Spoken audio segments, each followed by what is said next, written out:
Pak, tinggal di mana, Pak? Bapak kan di Bandung. Oh, di Bandung ya, silakan. Jadi Bapak kan Silakanlah tadi kita. ngomongnya konteks Al-Quran itu kan menghormati ke keluarga. Kalau Bapak itu punya tetangga Pak Paul, Bapak kan hormati. Benar, Iya, benar tidak? Nah, iya betul. nyatanya nyatanya apa yang saya alami itu dari Islam itu bukan begitu. Mm-mm. Ini saya mengalami sendiri. Contohnya, Pak. Contohnya, Hmm. saya bikin saya berdua di rumah saya sendiri, saya dikepung. Siapa yang ngepungnya? Alasannya Nah, dia ngepung gimana? apa katanya, Pak? Nggak ditanya. Alasannya karena saya berdua di rumah saya sendiri. Bagi saya itu katanya itu konteks Bapak yang bicara di sini. Mm-mm. Bapak Ya, menghormati tetangga. Yang iya. nyatanya di sini bukan satu dua orang yang mengalami itu, Pak. Jadi di mana Bapak ngomong menghormati tetangga secara Islami? Bohong, kata saya. Karena ayah Ya, saya meninggal, rumah saya di desa, Pak. Ayah saya Iya, iya. meninggal, orang itu Mm-mm. masih ngetrek di depan rumah saya loh, Pak, orang-orang Islam karena kami ibadah loh, Pak. Sengaja, Pak. Bahkan ada orang Siapa? menggerebek. Ya, karena Pak Paul kan kembali lagi. Ini orang Kalau meninggal loh, Tegal, Pak. Ini orang di meninggal Tegal loh, Pak. itu cengbengan itu kita Aduh, biasa saya itu. mau ceng-bengan Kita gimana, Pak? Nggak hadir. punya uang, Pak. Saya kere, Pak, waktu kecil, Pak. Nggak punya uang, Pak, saya, Pak. Mau ke ceng-bengan bayarnya banyak, Pak. Itu saya di depan rumah saya, Pak. Kita rumah dukanya di rumah saya. Gimana mau ceng-bengan, Pak? Gimana mau pergi ke rumah duka, uang aja nggak punya. Ya kita pakai rumah kita lah. Orang Islam kan boleh pakai, tetangga-tetangga boleh pakai, kenapa saya nggak boleh pakai rumah sendiri? Silakan, Pak TW. Pak TW dinyalakan mic-nya, Pak TW. The word, Pak TW. Yes, kami Silakan. Kalau boleh. Ya, saya Silakan di sini. Pak Dawud. Mungkin sebetulnya pertanyaan saya itu mengenai Al-Quran itu ada di dunia ini sebetulnya untuk apa gitu. Sebetulnya pertanyaan saya itu. Jadi melatar belakangi adanya Al-Quran itu untuk apa? Iya. Bukan turunnya Al-Quran kita yang nggak perlu tahu sebetulnya itu karena kan. Tapi itu jawabannya panjang itu, Pak. Ya, jadi harus tahu turunnya juga. Jadi harus dari awal. Nggak jadi masalah. Nanti kita sesingkat mungkin karena pertanyaannya sudah jelas. Kalau kemarin kan pertanyaannya agak kayaknya mengarah ke arah sejarah ya. Itu aja Pak Dawud ya. Nggak apa-apa. Jadi itu sekalian pertanyaan saya juga. Jadi sekalian kita sajikan. Nanti mungkin nggak selesai hari ini. Mungkin saya tidak sempat komentarin. Mungkin dari teman-teman dulu yang ada di live stream yang mengomentari. Ya, nanti boleh. Jadi Pak Agus Supeno akan presentasi setengah jam. Nggak boleh disanggah ya. Nggak boleh di tengah jalan cegat. Nanti bingung nanti soalnya. Soalnya ini nggak pakai PowerPoint juga soalnya Pak Agus. Silakan Pak Agus. Iya. Silakan. Ya, terima kasih Pak Paul ya. Jadi kalau sekedar pertanyaannya mungkin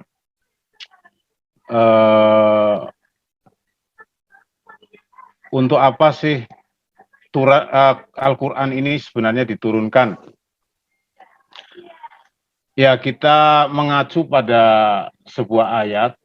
Saya hafal ayatnya, tapi maksudnya ini bunyi ayatnya kebetulan saya agak hafal itu. Cuma ayat berapa di Al-Quran ini saya enggak ya. Syahrul Ramadhan allazi unzila fihil Quran. Jadi ini kisah turunnya Al-Quran bahwa pada bulan Ramadan, Syahrul Ramadhan allazi unzila fihil Quran hudalinas, petunjuk bagi manusia. Wa bayyinati minal huda wal furqan. Dan yang menjelaskan tentang petunjuk-petunjuk itu, wa bayyinati minal huda wal furqan, dan yang membedakan. Syahrul Ramadhan alladzi unzila fihil Quran hudalinas wa bayyinati minal huda, yang menjelaskan tentang petunjuk itu, wal furqan, dan yang membedakan antara yang baik dan yang buruk. Jadi itu ayatnya mungkin seandainya butuh penjelasan, penjelasannya begini Pak Wud ya, sebagai petunjuk bagi manusia, sehingga di dalam Al-Quran itu lebih cenderung untuk awal-awal, jadi pesan-pesan yang bersifat universal itu dengan kalimat ya ayuhan nas. Nah, satu contoh, ya ayuhan nas inna khalaqnakum min dzakarin wa unsa. Ya ayuhan nas, wahai sekalian manusia. Ya ayuhan nas inna khalaqnakum min dzakarin, sesungguhnya aku ciptakan manusia bersuku-suku dan berbangsa-bangsa, dari laki-laki dan perempuan. Min zakarin wa unsa, laki-laki dan perempuan. Ya ayuhan nas inna khalaqnakum min dzakarin wa unsa wa ja'alnakum syu'uban wa qabaila lita'arafu. Bersuku-suku, berbangsa-bangsa untuk saling berhubungan. Nah, ini pesan pertama, artinya pesan untuk yang sifatnya universal, saling berhubungan, ya hubungan dagang. Inna akramakum indallahi atqakum. Sesungguhnya di antara manusia yang paling mulia di sisi Allah adalah orang yang takwa. Takwa itu kembali lagi kemarin ya sudah saya jelaskan, yaitu orang yang takut kepada Allah.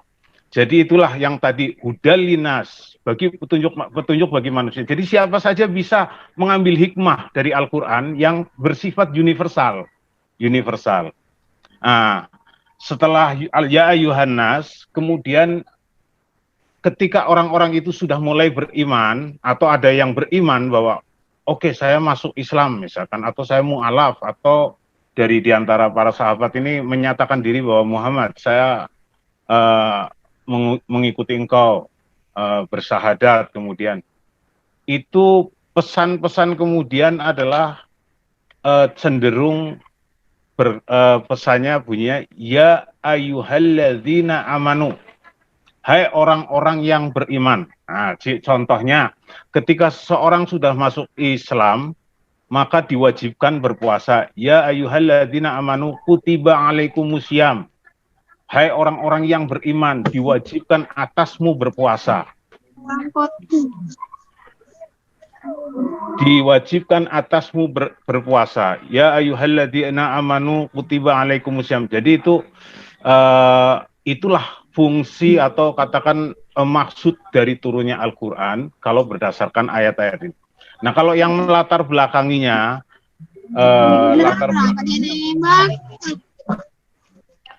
mungkin nanti sejarah dari situ dulu mungkin Pak Wud kira-kira bisa memahami, atau ada sesuatu yang masih mengganjal, silakan saja Pak Wud.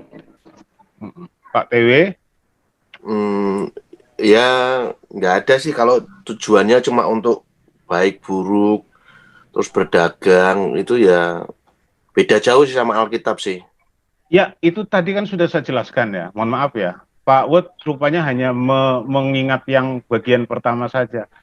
Ketika orang ini ya ayuhan nas, ya inna khalaqnakum min dzakarin wa unsa wa ja'alnakum syu'uban wa qabaila lita'arafu, itu pesan-pesan itu untuk manusia yang secara universal.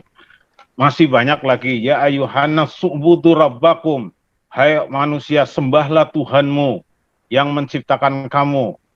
Ya ayuhan nas su'budu rabbakum. Nah, jadi dan sembahlah Tuhanmu. Nah, ini manusia, ini yang universal Pak ya, universal tadi. Dan banyak itu artinya dalam artian itu nanti dijabarkan dengan tatanan sosialnya, termasuk seperti apa. Misalkan ketika di dalam hal toleransi beragama disebut lakum dinukum waliyadin, bagiku agamamu, bagiku agamaku, bagimu agamamu. Ya. Kemudian dan itu nanti istilahnya implementasinya itu nanti dalam tatanan sosial seperti apa itu nanti ada dijabarkan dalam hadis-hadis dan termasuk di dalam Al-Qur'an juga, termasuk bagaimana berhukum syariah dalam hal misalkan riba, tidak boleh memakan riba, larangan memakan riba. Jadi larangan memakan riba bukan hanya muslim dengan muslim, termasuk kepada siapa saja itu tidak boleh melakukan riba, dalam mengurangi, dalam menimbang, tidak boleh melakukan kecurangan dalam hal melakukan penimbangan misalkan. Jadi bukan misalkan ada seorang muslim berdagang atau orang lain berdagang, maka kewajiban kita mengingatkan misalkan orang yang non muslim berdagang ketika pemerintahan itu dalam pemerintahan yang Islami itu, ya secara otomatis kita akan mengingatkan. Dan ketika orang Islam pun dilarang menipu, melakukan timbangan-timbangan yang misalkan menimbang, loh kok timbangannya dicurangi, itu tidak boleh. Jadi semua itu banyak pesan-pesan di dalam Al-Quran yang sifatnya universal juga. Tapi hal ini tidak kita jabarkan penuh bahwa itu untuk mana.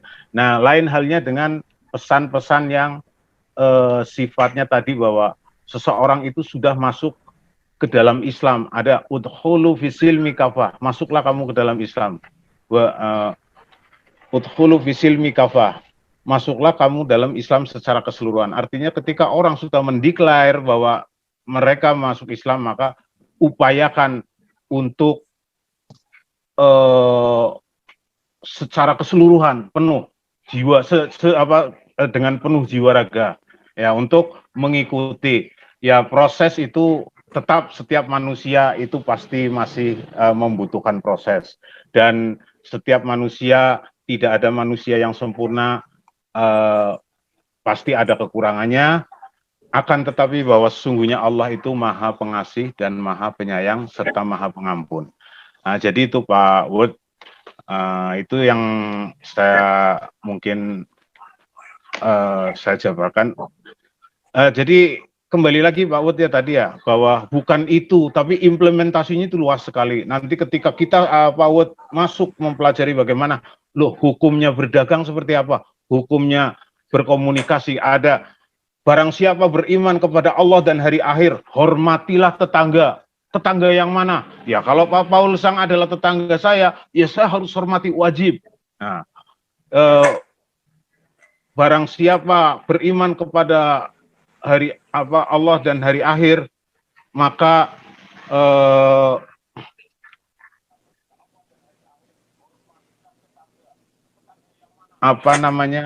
banyak sekali lah ya. Itu artinya ya, itu cabang-cabang iman ya. Hormati tetangga, hormati orang tua, saudara. Jadi banyak sekali pesan-pesan di dalam ajaran Islam itu yang nanti bersifat sosial. Jadi itu konteks Islam itu nanti penjabarannya dominan itu ada di hadis, karena di sana hadis itu menjelaskan bahwa adalah tindak tanduk perilaku atau apa yang dilihat dari Rasulullah dan para sahabat. Itu aja Pak Wud ya. Ya silakan, mungkin seandainya kurang jelas, tapi saya harapkan apa yang saya jabarkan itu saya juga diganggu terus. Oh, ya. Gimana Pak? Nah, ini konteksnya diskusi, bukan curhat Pak ya. Kalau curhat itu memang ya namanya tetangga ya, sesama muslim pun kadang ya, Pak, begitu. Ya begini Pak. Iya. Pak Suparno, begini, saya aja bertetangga, saya aja bikin 2 rumah di rumah aja dikepung Pak. Siapa yang itunya, yang pemimpinnya? Ya Ustaz sendiri. Itu gimana tanggapan Bapak? Wah, ini sudah konteksnya. Jadi kalau saya Pak ya, kan Bapak kan ngomongnya jawabannya kan menghormati tetangga. Sedangkan ya, tetangga saya. Konteksnya Bapak itu ngomong udah bertetangga. Ini siapa? Ini Pak Wood ya? Pak Wood ya? Bukan. Oh, ini bukan Pak Wood. Iya. Oh, lain lagi Pak Paul ya? Pak Wood itu saya nyata. Itu begini Pak, itu begini. Nyata itu saya satu-satu. Ini Pak Jackson dulu, silakan Pak Jackson. Pangaribuan, silakan. Begini, Pak. Itu saya alami. Oh. Ini Pak siapa dulu? Pak Dan dulu, Pak Pak, Jackson biar Pangaribuan dulu Pak Wot ya. Tunggu Pak. Mari Pak Pangaribuan, silakan. Pak Pangaribuan di Jackson. Ya. Pak tinggal di mana Pak? Bapak kan di Bandung. Oh di Bandung ya, silakan. Jadi Bapak kan Silakanlah tadi kita. ngomongnya konteks Al-Quran itu kan menghormati ke keluarga. Kalau Bapak itu punya tetangga Pak Paul, Bapak kan hormati. Iya. Benar tidak? Nah, Iya betul. nyatanya apa yang saya alami itu dari Islam itu bukan begitu. Ini saya mengalami sendiri. Contohnya Pak? Contohnya, saya bikin saya berdua di rumah saya sendiri, saya dikepung. Siapa yang ngepungnya? Alasannya dia ngepung apa katanya Pak? Nggak ditanya? Alasannya karena saya berdua di rumah saya sendiri. Berdua Bukan dengan kebuktian. Istri? Berdoa Pak. Oh berdoa. Astagfirullah. Berdoa ya Pak ya. Ya mohon maaf lah. Saya itulah berdua. Ya, bahwa lidah namanya saya dulu ngomong. Namanya orang Kristen, namanya berdoa itu berarti ada nyanyi. Benar nggak? Tanpa nyanyi, tanpa penyembahan, itu namanya bukan berdoa, Pak. Itu. Ya. Kalau berdoa itu berarti ibadah rumah tangga. Iya. Nyatanya apa? Bagi saya itu katanya itu konteks Bapak yang bicara di sini. Bapak menghormati tetangga. Yang nyatanya di sini bukan 1-2 orang yang mengalami itu, Pak. Jadi di mana Bapak ngomong menghormati tetangga secara Islami? Bohong, kata saya. Ya, boleh. Sudah Pak Jackson ya? Pak, iya, sudah makanya Pak. Bapak saling Jadi Bapak hanya sekedar mau mengatakan itu bohong. Agamaku. Ya, silakan Pak Gus. Nah, itu. Jadi Pak Pangaribuan ini butuh jawaban atau mau sekedar mau mengatakan bahwa itu bohong?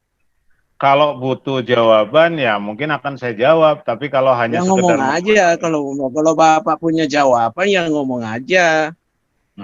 Ya. Jadi begini Pak Pangaribuan ya, saya tidak berada di sana langsung. Dalam konteks NKRI ini ada namanya RT, ada namanya RW ya. RT itu rukun tetangga. Ini bukan konteks Islam, tapi konteks negara. Ada RW, ada RT ya.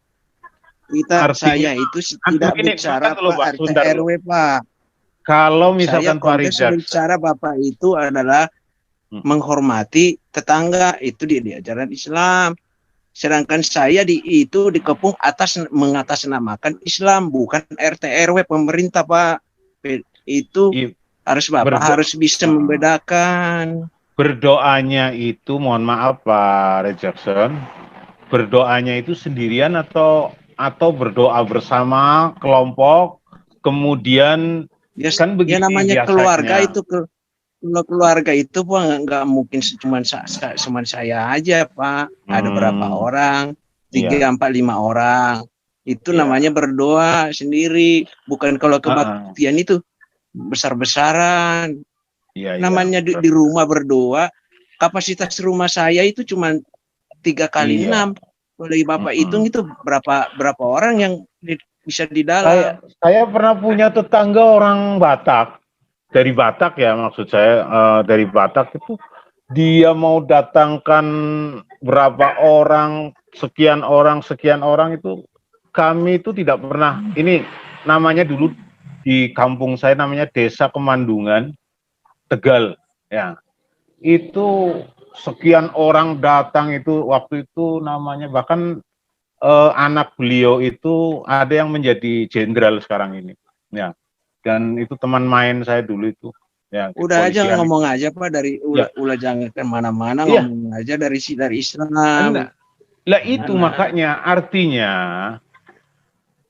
kalau tidak semua masyarakat Islam itu memahami ajaran Islam, Pak.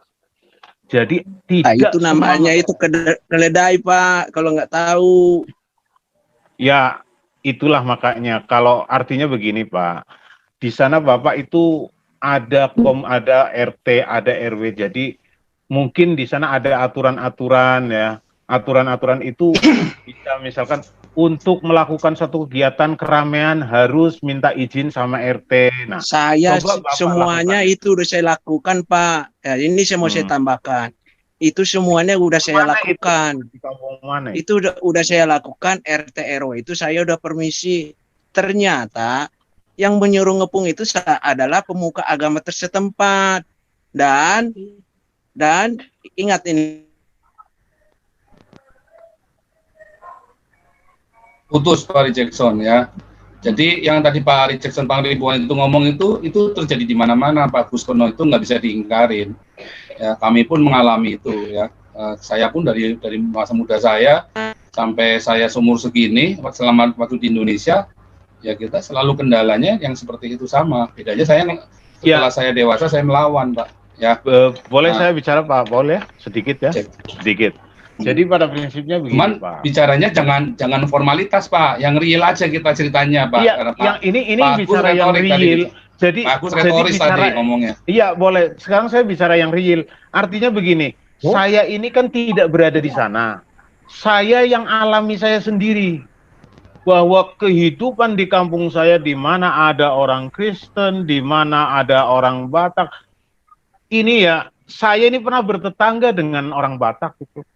Dia setel musik keras dengan, jadi artinya kultur setempat itu yang kan ada pepatah mengatakan, pepatah Melayu yang kemudian diserap oleh pepatah ini diserap oleh secara Indonesia secara keseluruhan. Di mana bumi kita pijak, di situ kita di situ langit kita junjung.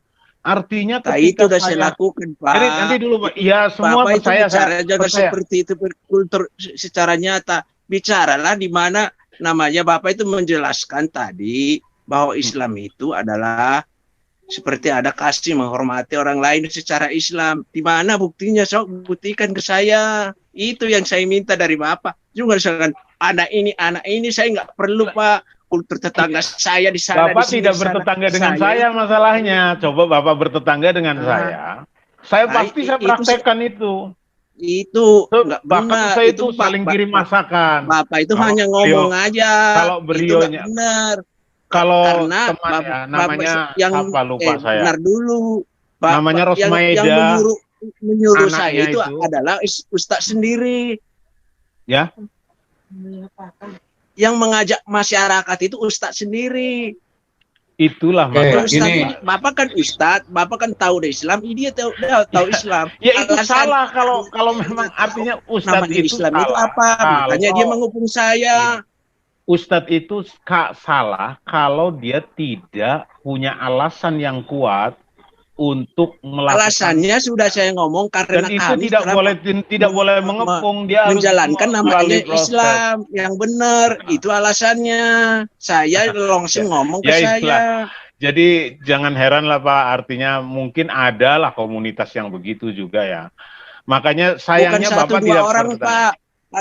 Mau saya tunjukin itu orang-orangnya, saya tunjukin, saya wawancara orangnya, ada banyak orang.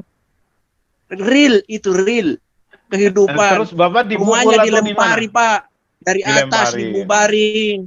Ya. Itu karena namanya alasan mereka itu menjalankan Islam yang benar. Itu ada satu gereja di Tegal juga sering dilemparin pakai tai manusia loh, Pak. Ya. Tegal itu intoleran sangat tinggi sekali loh, Pak.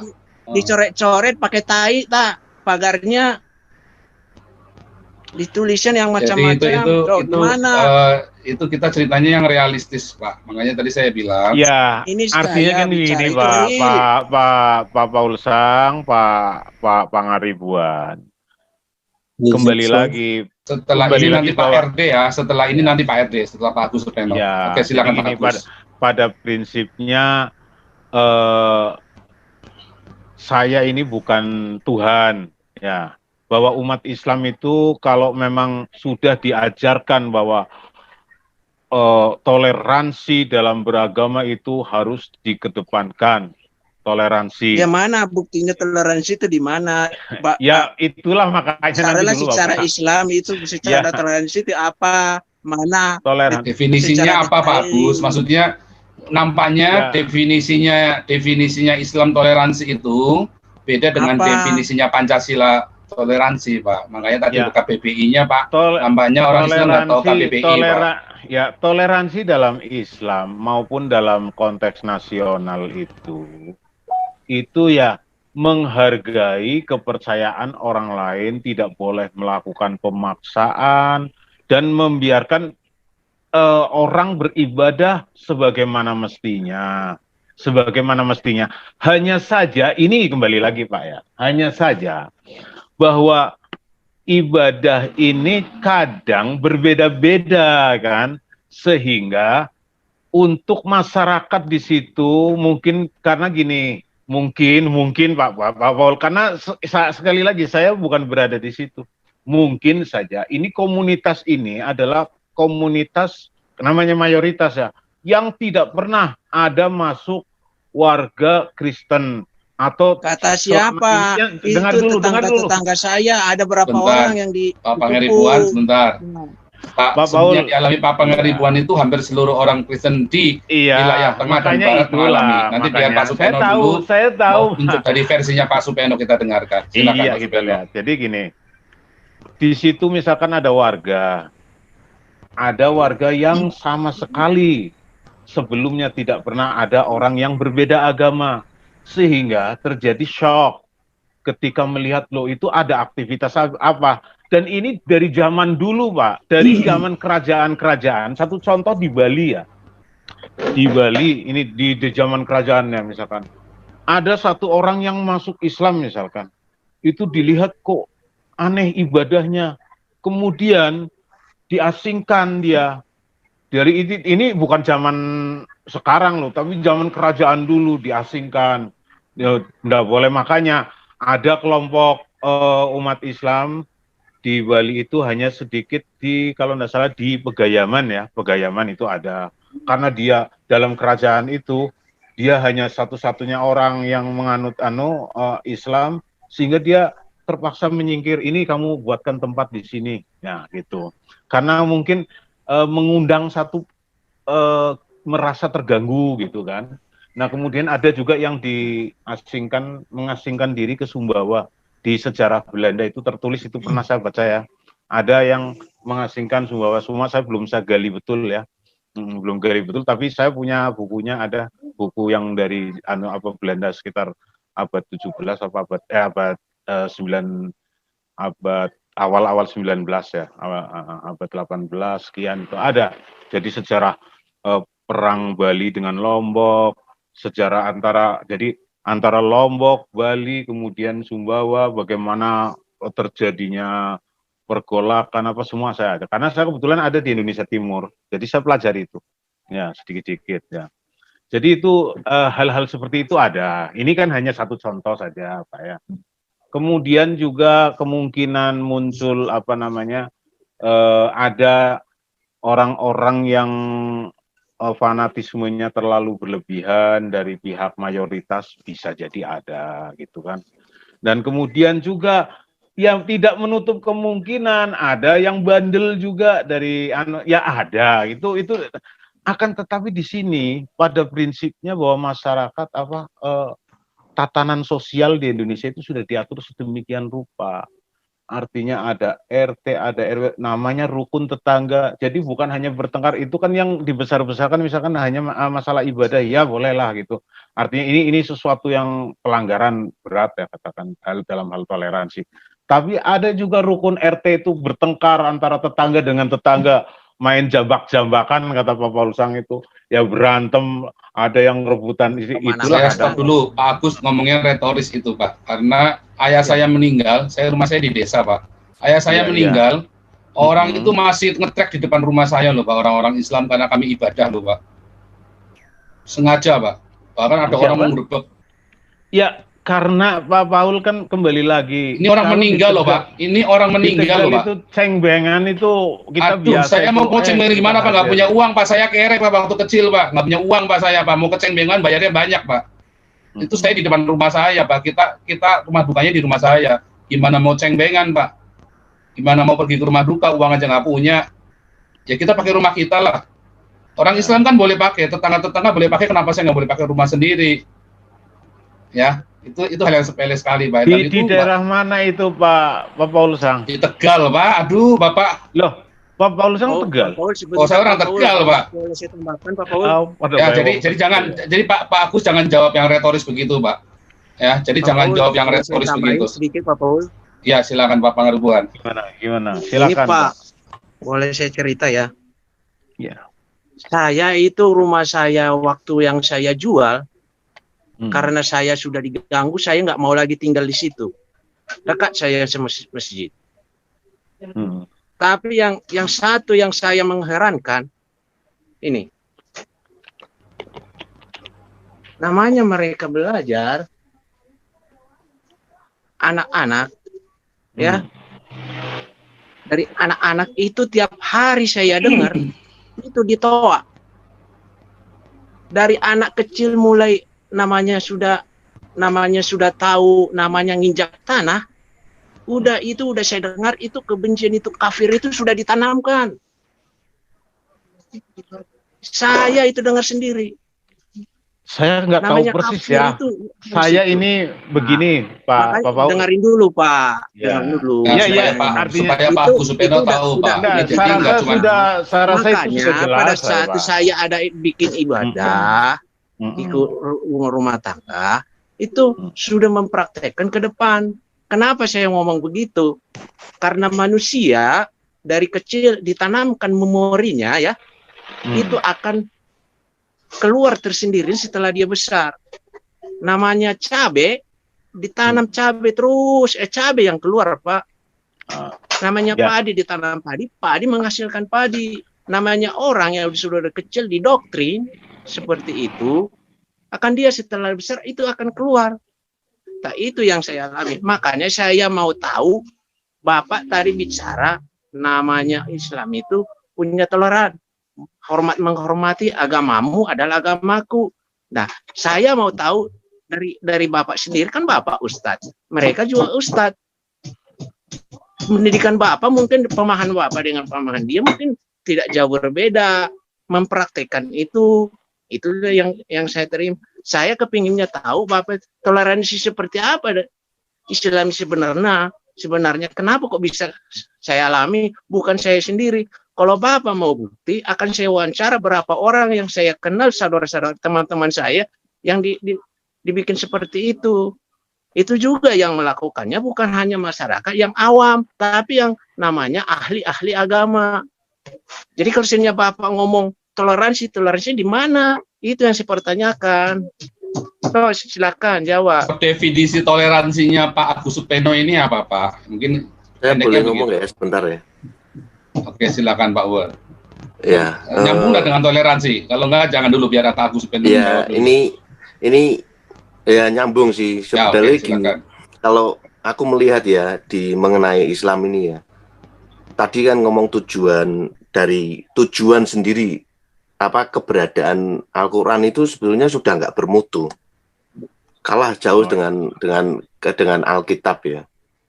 Jadi, tapi aku nggak ngomongin itu dulu lah, itu jauh. Tapi aku ngomongin dari definisi. Islam itu memiliki, kalau aku pelajarin dari beberapa itu definisinya itu benar-benar aneh ya. Definisinya itu kalau di dalam istilah Alkitab itu, kalau Tuhan Yesus mengatakan tuh seperti serigala, tapi kulitnya itu domba. Jadi Alkitabnya itu, Al-Quran itu bersifat begitu. Maksudnya kitab mereka itu orang itu. Terus kalau Paulus istilahnya itu mengatakan itu, dia bilang begini, kalau pengikutnya itu menyamar, ya tidak lahiran karena iblis sendiri menyamar sebagai malaikat terang. Jadi di sini bahwa Quran itu seperti penyamaran. Jadi bukan iblisnya aja menyamar, pengikutnya menyamar, terus pengajarannya juga menyamar. Jadi ajarannya juga menyamar, perbuatannya pun juga menyamar. Artinya itu serigala tapi kulitnya domba. Bulu domba. Iya, jadi kulit bulunya itu domba. Jadi di sini misalnya tadi mengatakan dia memakai nama Allah pencipta langit dan bumi. Seakan-akan sama dengan agama Kristen. Kata pencipta langit dan bumi, tapi ternyata setelah kita teliti di dalam Al-Qur'an, itu langit yang diciptakan itu terdapat 72 bidadari, ada pesta seks, senggama. Itu jelas beda langitnya yang dimaksud. Tapi kata-kata pencipta langitnya sama. Tapi langitnya itu beda ternyata. Inilah yang disebut penyamaran. Artinya saya tutup ininya serigala, ya. Enggak. Karena mau terus ketika ngomong sedikit, bumi, buminya itu ternyata juga lain. Buminya itu datar. Bumi datar. Nah, di dalam Alkitab itu buminya lain. Tapi dia juga menciptakan langit dan bumi. Tapi bumi dan langitnya beda. Inilah yang aku sebut penyamaran. Jadi luarnya sama, tapi dalamnya beda. Misalnya contohnya, dia mengatakan Allah Maha Pengasih dan Penyayang, kayak kemarin si Bapak Paul Sang berkata ya, dia bilang jika kamu itu tidak boleh bertanya, tidak boleh membantah. Kalau kamu membantah akan diturunkan wahyu lebih mengerikan gitu. Jadi terus disambung lagi, sesungguhnya Allah Maha Pengasih, pengampun dan pesantun. Di sini menyatakan definisi penyantun dan penyayangnya itu kalau orang itu tidak boleh bertanya. Jadi di dalam kondisi tertekan. Kata sama-sama pengampun, tapi isinya itu beda. Jadi inilah yang disebut penyamaran doktrin. Jadi kenapa Islam itu selalu seakan-akan sama, tapi begitu aplikasinya beda. Karena inilah yang disebut Tuhan itu sudah memberi tanda bahwa serigala bulunya itu kulit bulunya itu domba. Kalau Paulus bilang itu malaikatnya itu iblis menyamar sebagai malaikat terang. Jadi pengajarannya pun juga menyamar. Depannya kata-katanya sama, tapi begitu masuk ke dalamnya itu sudah serigala gitu loh, ngerti ya?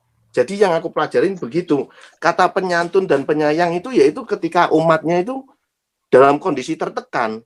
Itu makanya kalau umatnya kondisi tertekan, yaitu Allahnya itu jadi penyantun dan pengampun dan penyantun.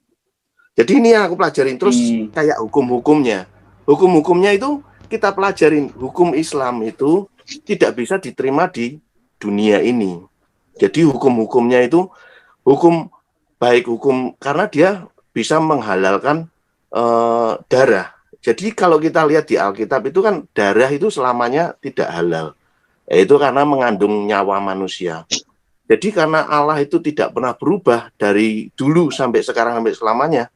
Jadi nggak mungkin darah itu bisa berubah halal. Nah, jadi di sini kelihatan bahwa hukum kalau di bumi itu membunuh itu pasti salah. Makanya itu kenapa orang Islam untuk hidup sesuai dengan Al-Quran, dia itu harus berjihad, harus merubah hukum yang ada di bumi ini. Sedangkan bumi di dunia ini ya memiliki hukum itu bersumber dari 10 hukum perintah Allah.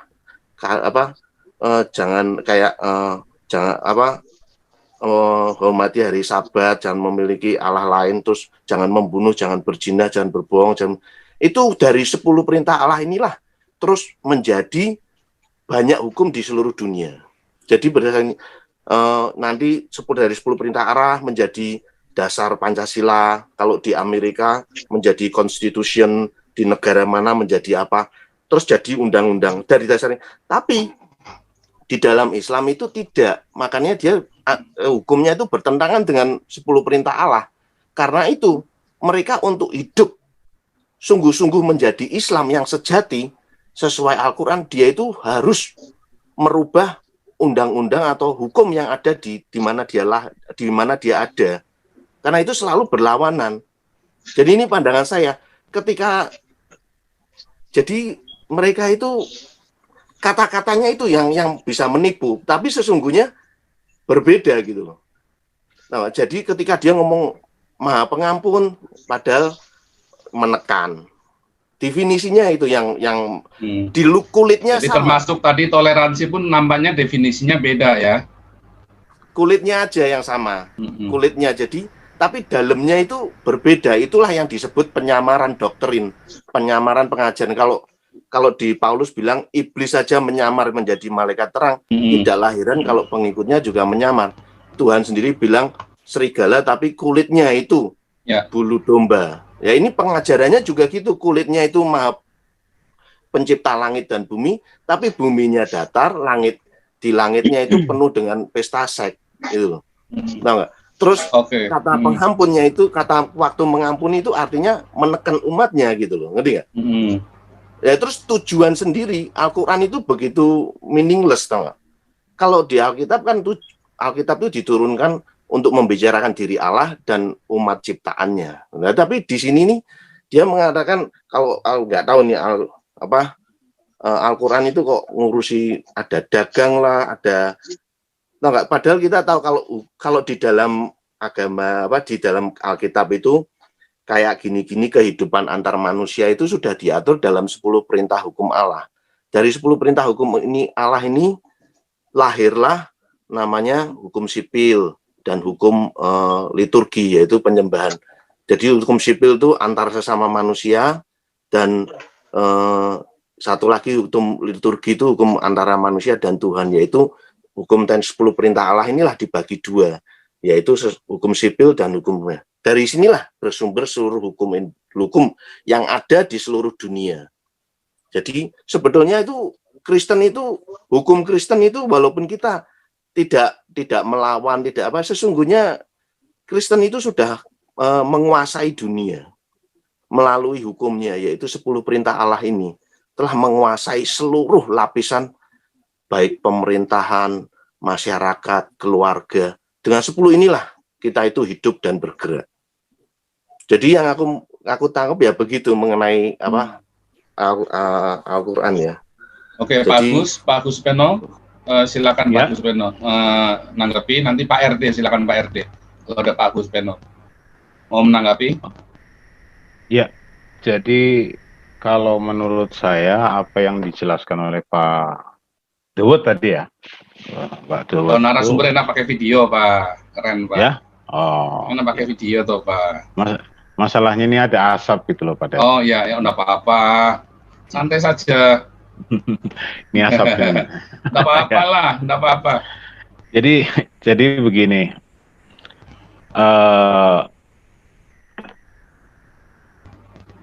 Sebuah aturan atau sebuah hukum turun itu jelas tujuannya untuk mengatur kehidupan manusia. Terkadang kita ini begini, loh, kenapa harus turun itu sebuah hukum, sebuah aturan? Itu karena manusia dengan manusia, hidup saling berhubungan antara manusia itu kalau tanpa hukum, tanpa aturan, itu kadang perilaku binatang lebih dikedepankan daripada perilaku manusia.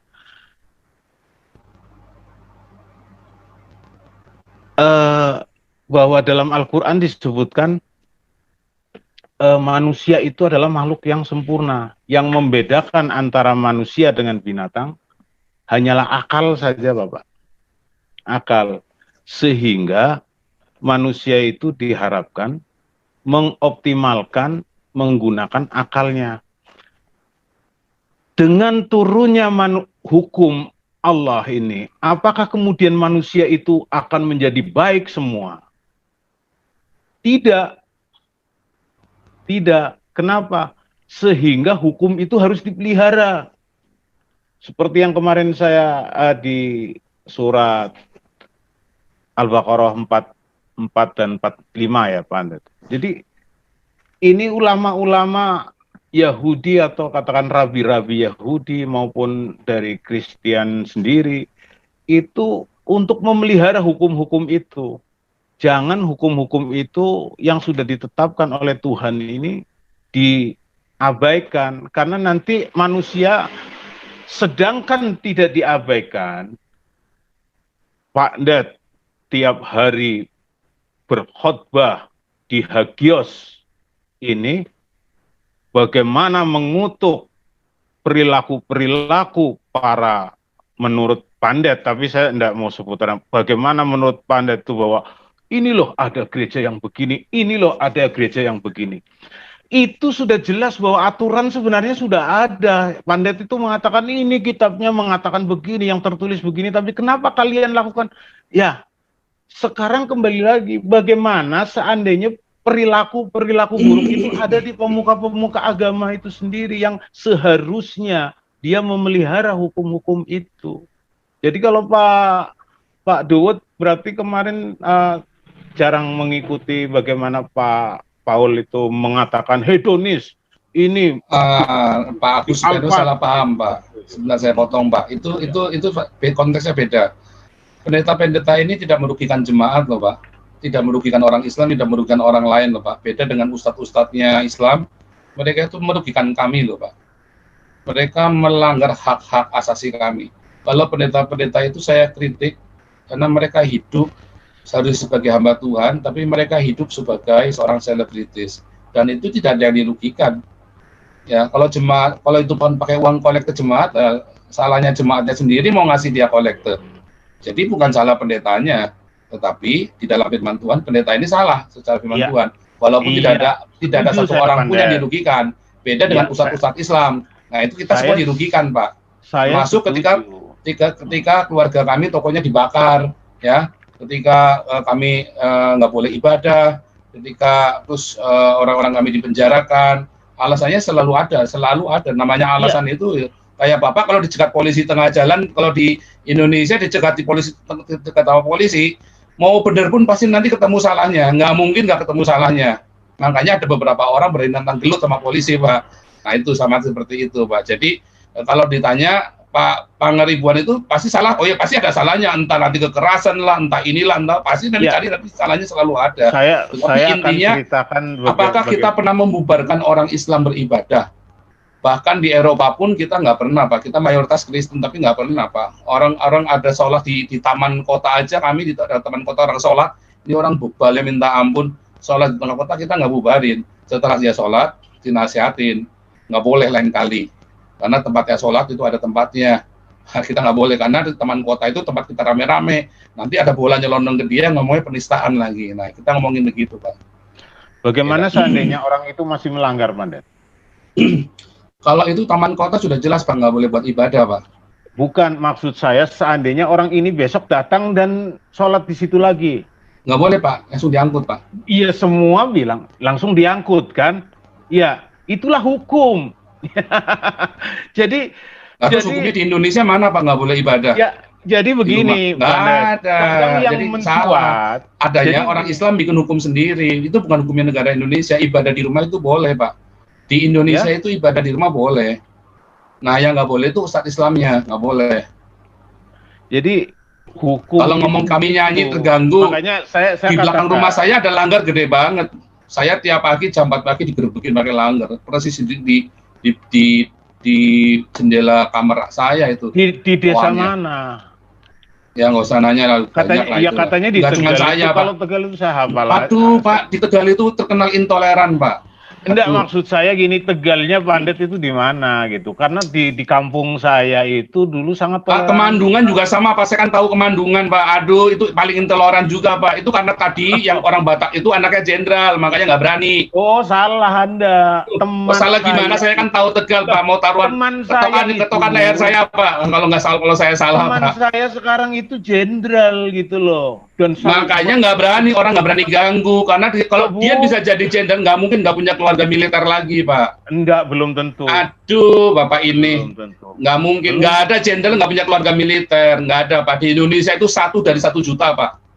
Yang ada begitu 1 dari 1 juta. Oke lah, jadi usah diributkan itu. Sekarang kita mau bicara tadi, begini. Kita lagi cerita fakta, kenyataan, ya bahwa yang saya kritik orang pendeta-pendeta ini tidak merugikan masyarakat. Hanya dia tidak melakukan tugasnya sebagai hamba Tuhan. Beda dengan Pak Gus Supeno, ustadz-ustadz, orang-orang ini merugikan orang lain. Ya bahkan sesama Islam sendiri, ya asal beda aliran. Nah hal-hal seperti ini, nah, makanya ditanya toleransinya itu seperti apa? Kan simpel sekali. Toleransi definisi di dalam Islam, toleransi itu apa? Sehingga Ustadz ini, kalau Pak Agus Supeno bilang enggak, saya juga heran. Ya enggak lah. Jadi begini. Karena dari 1000 ustadz yang saya temui, yang 1000 begitu. Saya belum menjelaskan kan. Jadi makanya saya tanya toleransi definisi Pak Supeno itu apa?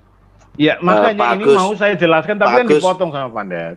Pak Agus, gimana Pak? Itu tapi kalau ada orang yang kayak Pak Agus gini itu sebetulnya terus terang ya, Quran itu sudah bersaksi. Quran itu sudah bersaksi. Jadi kalau misalnya kayak Pak Agus gini, Quran itu sudah bersaksi. Jadi Pak Agus mau menghindar gimana pun nggak bisa. Qurannya itu sudah bersaksi bahwa mereka itu harus mengkafirkan orang lain. Itu harus. Ya. Itu Qurannya sudah bersaksi. Mau Pak Agus mau nggak mengkafirkan itu nggak bisa. Bukan Islam. Berarti Pak Agus bukan Islam. Jadi begini Pak. Begini Pak. Nanti biar sebentar jangan dipotong dulu. Ya. Ini biar Pak Agus menjelaskan toleransi itu apa. Baru mau menjelaskan Pak ya. Itu namanya Pak Ustadz Agus itu sudah murtad. Ya stop dulu biar Pak Agus dulu, silakan. 5 menit aja Pak supaya yang lain bisa nanya Pak. Iya 5 menit ya. Jangan, pokoknya begitu 5 menit cut gitu Pandet ya. Tapi 5 menit jangan ada yang masuk dulu. Jadi begini, kita tidak bisa mengeneralisir masalah yang terjadi, konflik-konflik kecil yang terjadi di masyarakat. Namanya gesekan-gesekan di masyarakat, sebuah negara itu pasti ada gitu. Kalau kita bertanya, kita tanya di lembaga pemasyarakatan, coba lihat KTP-nya mereka itu semua. Pasti KTP-nya mayoritas Islam gitu kan, mayoritas Islam. Kemudian ketika di Amerika atau Pandet di Belanda, coba pergi ke lembaga pemasyarakatan, pasti KTP-nya mayoritas. Kalau tidak ada KTP, karena di sana katanya tidak KTP agama itu tidak mencantumkan KTP tidak dicantumkan agama, maka seandainya diwawancarai pasti mereka akan mengatakan, ya saya Nasrani atau Kristen. Gitu. Salah Pak. Berapa? Ya nanti dulu kan. Ya, 5 menit kalau dulu, salah saya bantah nanti. Ya enggak 5 menit nanti. Nggak boleh, Bapak nggak boleh ngomong yang salah begitu Pak. Itu jelas salah. Belanda itu penjara kosong. Kalau ada narapidana, rata-rata itu orang imigran Islam Pak. Mereka jadi copet, jadi jamret, mereka bikin kriminal, mereka jualan narkoba dari Maroko, dari negara-negara Islam. Jadi mayoritas yang ada di penjara di Eropa ini orang-orang Islam Pak. Ya, bolehlah nanti saya akan browsing datanya itu, benarkah tingkat kejahatan di sana itu hanya isinya orang-orang imigran saja, itu nanti bisa saya cari dulu. Bukan isinya imigran saja, mayoritas. Kan Bapak bilang kan lebih banyak orang Kristen, enggak ada, lebih banyak orang Islamnya kalau yang di sini. Itu fakta. Polisi jadi bekerja karena ada imigran-imigran ini, tingkat kriminalitas jadi tinggi. Di Amsterdam, di Berlin, tingkat kriminalitas tinggi, dan semua pelakunya rata-rata imigran-imigran Islam, Pak. Semua gembel-gembel pengemis yang ada di Amsterdam, di Berlin, di Rotterdam, di Hannover, di Hamburg, itu semua rata-rata orang-orang imigran-imigran Islam. Ya ini kan kita belum bicara, mungkin itu bisa jadi makanya ini 5 menit. Makanya jangan digeneralisasi, Bapak nggak boleh. Nanti saya tidak stop, nggak boleh. Iya, ya oke lah, kita tidak bicara masalah Belanda, tapi negara yang mayoritas Kristen ini kan banyak. Mungkin di Eropa Timur, di Eropa yang tidak ada imigrannya gitu. Ya pasti KTP-nya ya dominan adalah orang Eropa Timur banyak orang Islam, Pak. Makedonia itu Islam, semua kriminal orang Islam semua. Jangan, Indonesia saja Pak, Bapak kan belum pernah keluar negeri. Kalau saya kan sudah keliling dunia, beda Pak. Berapa negara jumlahnya Eropa Timur itu? Sebentar Pak, masih potong, ada yang Bapak Pak Agus Suparno. Nah, makanya 5 menit saya belum bicara 5 menit. Pak, ini cuma stop dulu, tapi Pak Agus nggak boleh, Pak Agus nggak boleh cerita mengeneral begitu. Yang Pak Agus nggak tahu, jangan cerita yang nggak tahu Pak. Nanti akan menyesatkan yang lain, makanya harus saya potong. Ya, oke. Silakan yang Pak Agus tahu saja, yang Pak Agus tahu saja. Jadi jangan dipotong ya yang lain ya. Stop. Jadi Pak, kita stop. Jangan mengeneralisir.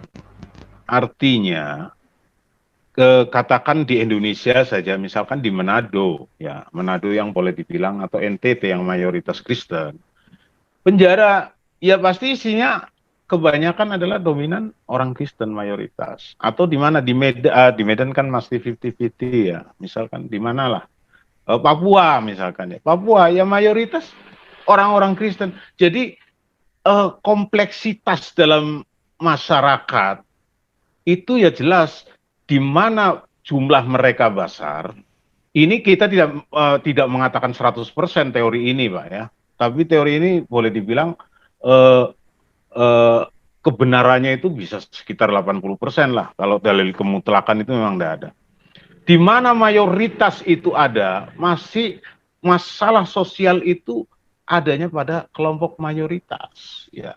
Kelompok mayoritas, masalah sosial. Jadi masalah sosial ini bukan masalah gesekan, masalah SARA, bukan hanya itu saja, tapi bisa jadi gesekan-gesekan dalam hal tingkat kriminalitas, tingkat penjualan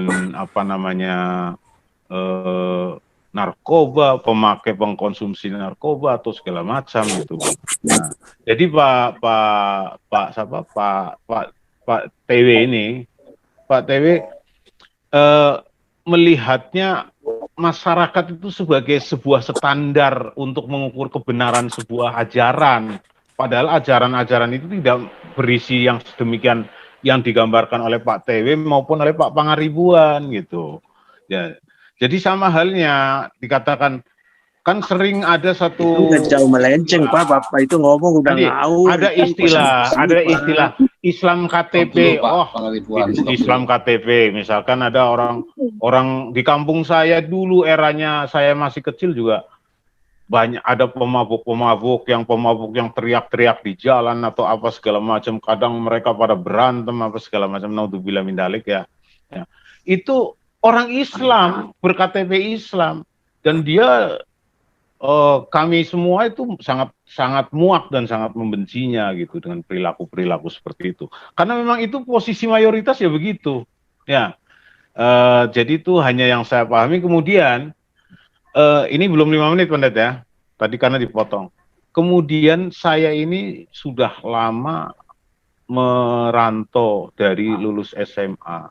Jadi saya kalau memang seperti gambaran-gambaran Pak Pangaribuan itu sedemikian rupa, itu saya tidak tahu persis, karena pada saat eranya Pak Soeharto atau eranya Orde Baru itu boleh dibilang mungkin karena undang-undang tentang seperti undang-undang subversif sudah dicabut atau apa ini, sehingga masyarakat itu merasa lebih bebas dan berbuat sekehendak ya. Ini yang mungkin bisa menjadi sorotan bagi ya praktisi-praktisi, politisi. Apakah berarti undang-undang subversif itu harus diberlakukan kembali? Itu misalkan ini. Ya.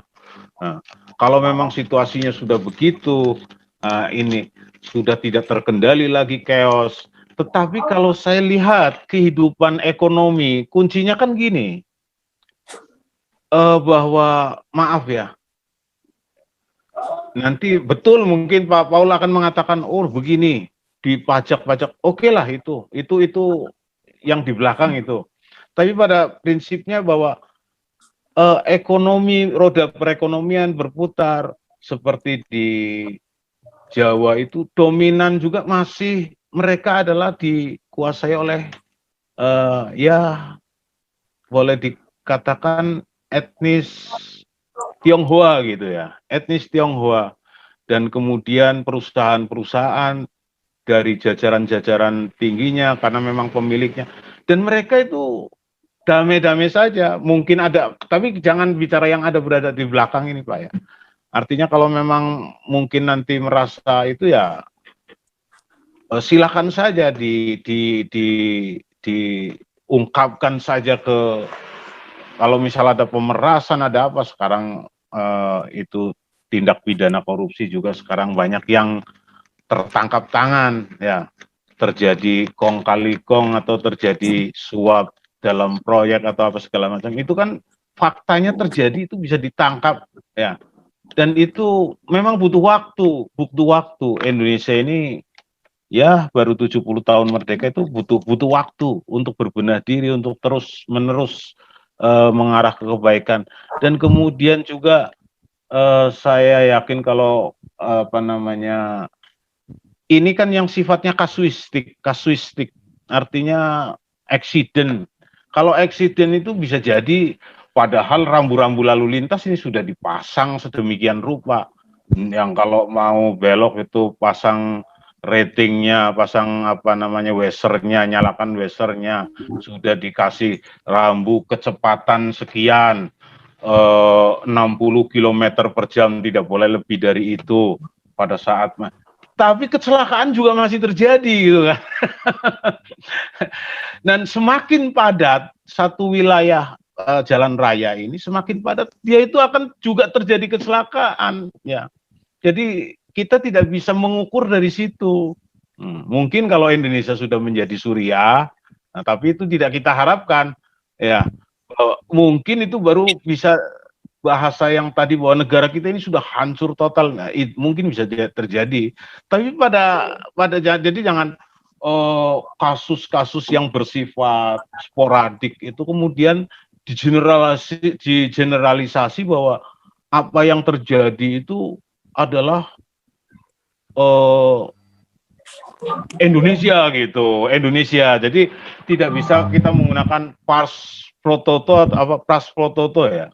Satu yang berbuat maka capnya, stempelnya adalah seluruh Indonesia. Jadi kasuistik gitu. Nah, kuncinya itu adalah di peraturan perundang-undangan dan penegakan hukum itu aja ya artinya. Dan oke Pak, sudah 7 menit Pak. Situasinya sekarang Pak, sudah 5 menit. Ya, silakan Pak RD. Halo, selamat malam Pak Paul. Apa kabar? Selamat malam Australia, luar biasa. Selamat malam Pak Agus, selamat malam teman-teman semua. Iya, saya tuh maaf Pak Agus ya, di sini kita cuma berdiskusi tentang apa yang kita percayai, jangan dibawakan tentang ke pribadi ya Pak Agus ya. Iya, saya setuju. Gitu, setuju gitu. Begini Pak Agus, apa yang saya dengarkan tentang Bapak paparkan itu sepertinya Bapak banyak takianya gitu loh. Jadi saya akui, angkat jempol, Bapak itu takianya luar biasa, Muslim yang taat, harus bertakia untuk membela agama gitu.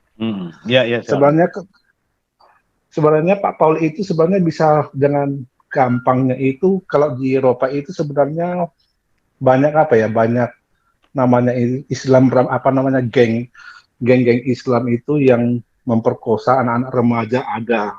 Pak Paul bisa dengan cepat itu mengakses itu internet.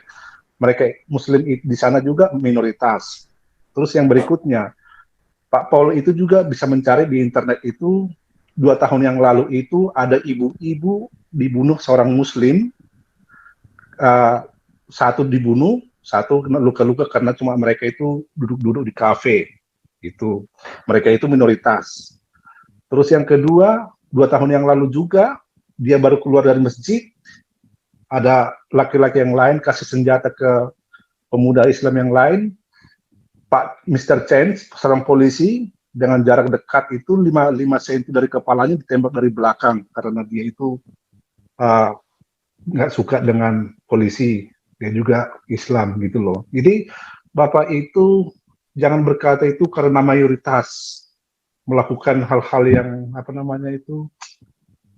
kriminal seperti itu. Bukan Pak, di sini itu minoritas itu, kami tidak pernah mengatakan minoritas dan mayoritas di Australia itu nggak pernah berkata seperti itu. Nggak boleh sama. Di sini bilang mayoritas minoritas nggak boleh. Iya. Di sini juga nggak boleh Pak. Tapi orang yang yang beragama di Islam di sini itu minoritas. Tapi jujur Pak ya, kami itu berkewalahan dengan menghadapi mereka yang minoritas itu di sini. Karena mereka itu tidak takut. Yang penting mereka percaya itu kalau mati, membela agama Allah itu dapat ya tanda petik surga apa 70 bidadari dari Allah Subhanahu wa taala, itu yang mereka percayai gitu loh.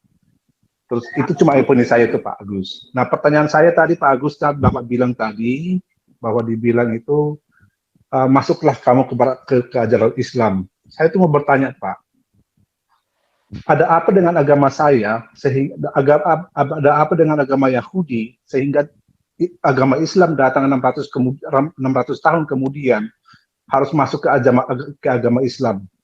Tolong Bapak jelaskan dengan detail, dengan data yang lengkap dari Al-Quran Bapak, kenapa kami itu masuk ke agama Islam, ada apa dengan agama kami, gitu loh. Terus yang kedua, pertanyaan saya, apakah Bapak suka dengan jannah yang Allah janjikan kepada Bapak?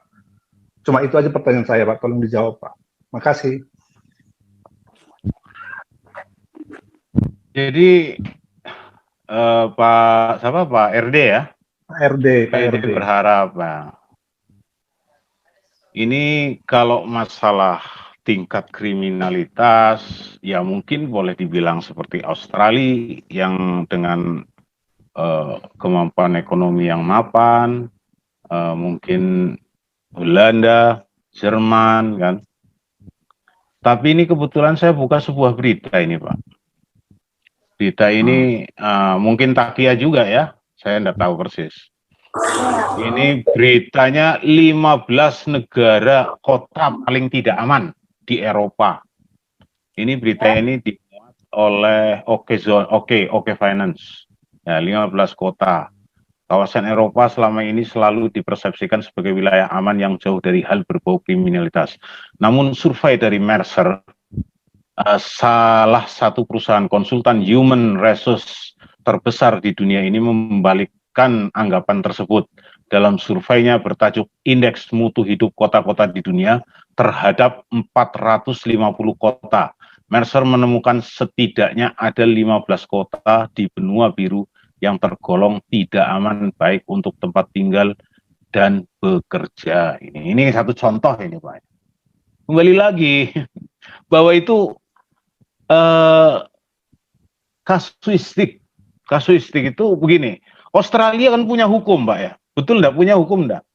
Ya kalau orang di sana hukumnya gimana? Membunuh di penjara tidak? Di penjara kan? Ya, di penjara. Dan kalau hukumannya misalkan 10 tahun, ya dihukum 10 tahun. Dan itu memang kalau hukumnya diberlakukan begitu, ya diberlakukan, gitu kan. Artinya tidak mungkin tidak diberlakukan. Mungkin sebagai kampiun kemanusiaan atau kampiun yang boleh dibilang paling getol meneriakan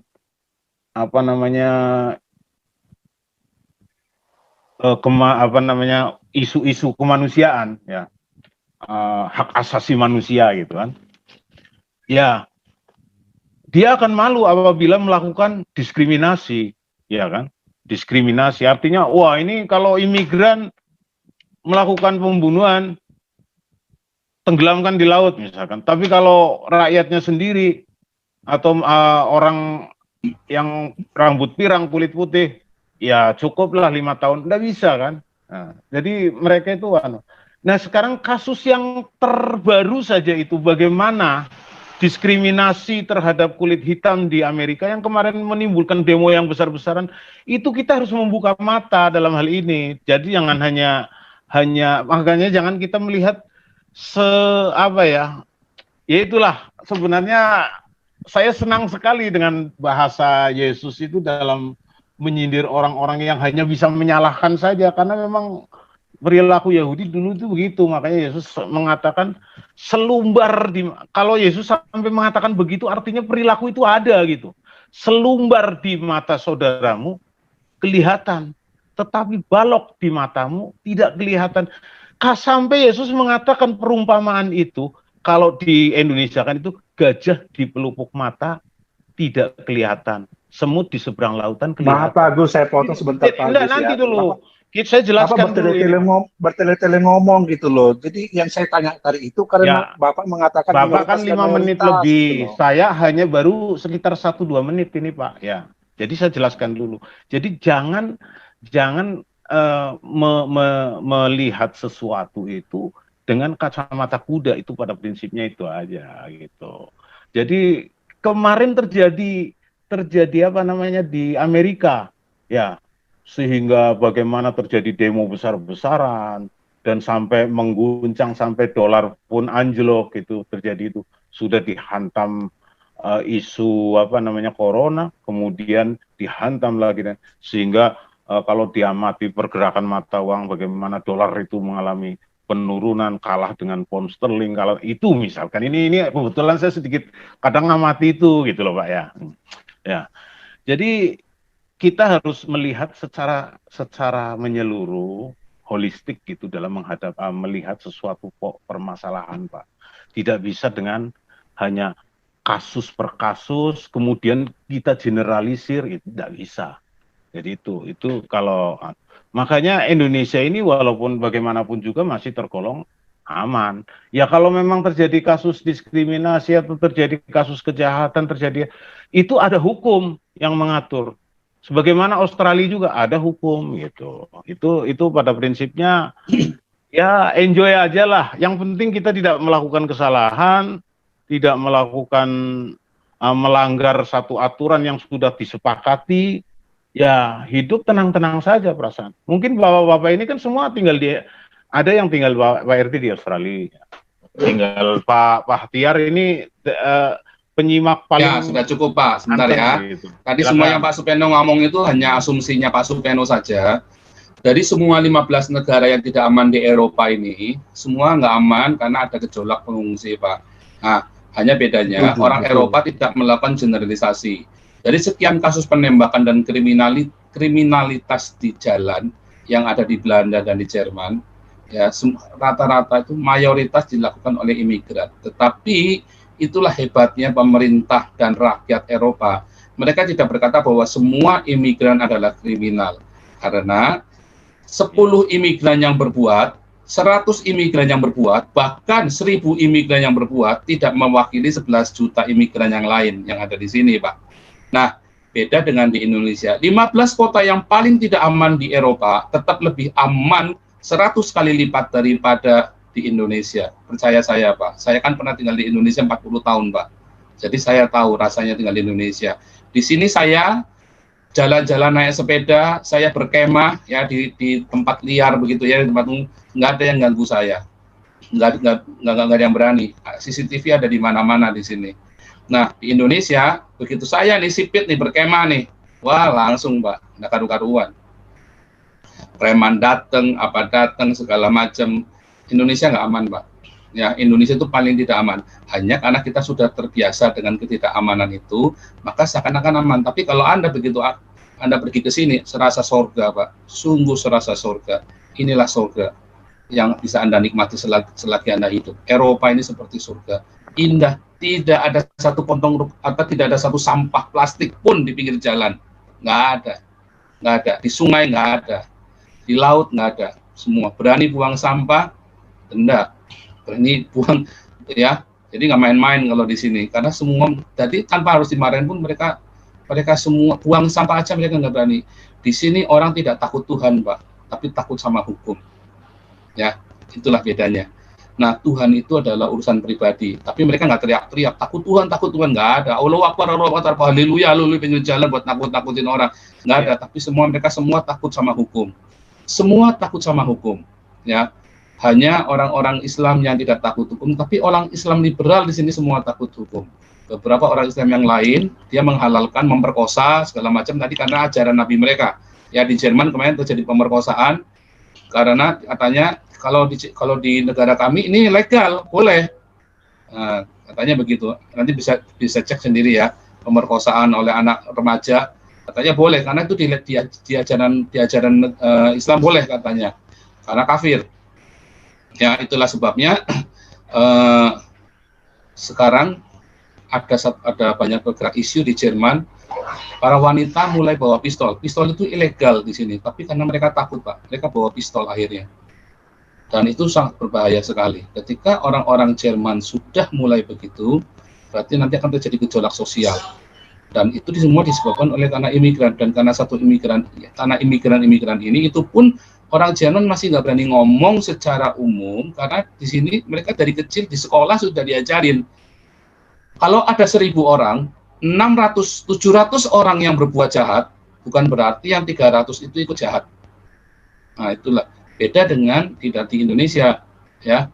Hanya 1 orang Kristen yang jahat, mungkin hanya 1 orang Cina yang terlibat dalam komunis, PKI, tapi semua langsung disamaratakan, ya. Bahkan saya pun harus punya SPKRI, padahal kakek saya lahir di Indonesia, papa saya lahir di Indonesia, tapi saya harus bikin SPKRI, harus punya SPKRI.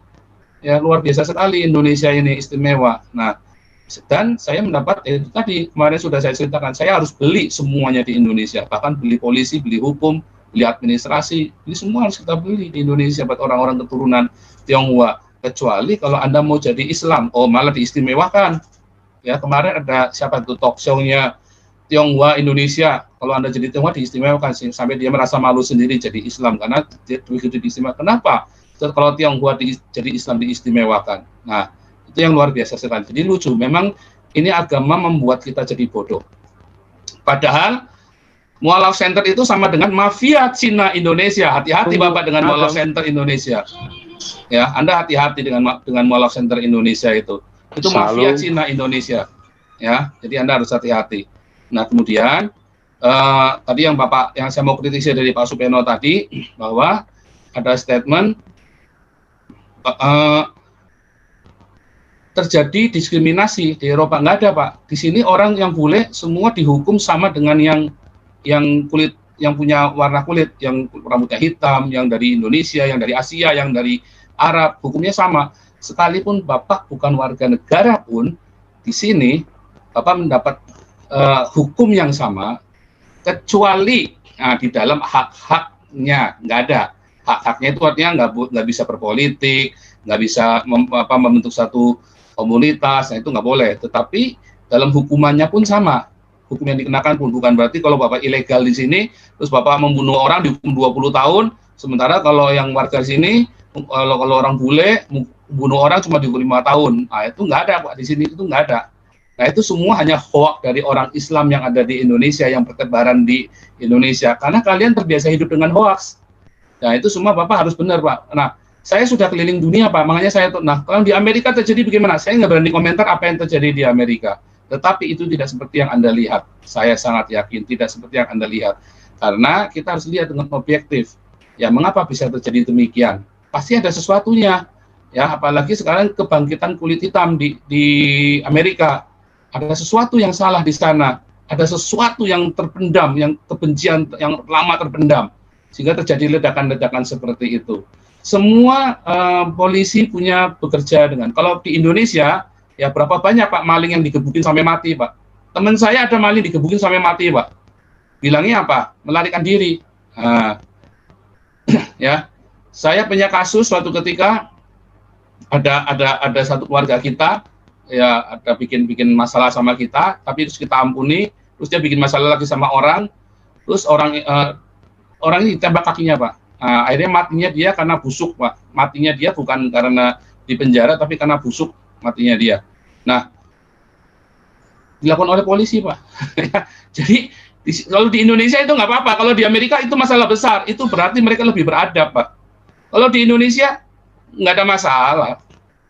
Ya si novel siapa itu KPK itu gebukin orang sampai mati aja bisa lolos kok, ya kan? Itu bukan rahasia umum lagi, Pak. Polisi gebukin orang sampai mati, Pak, di Indonesia, Pak.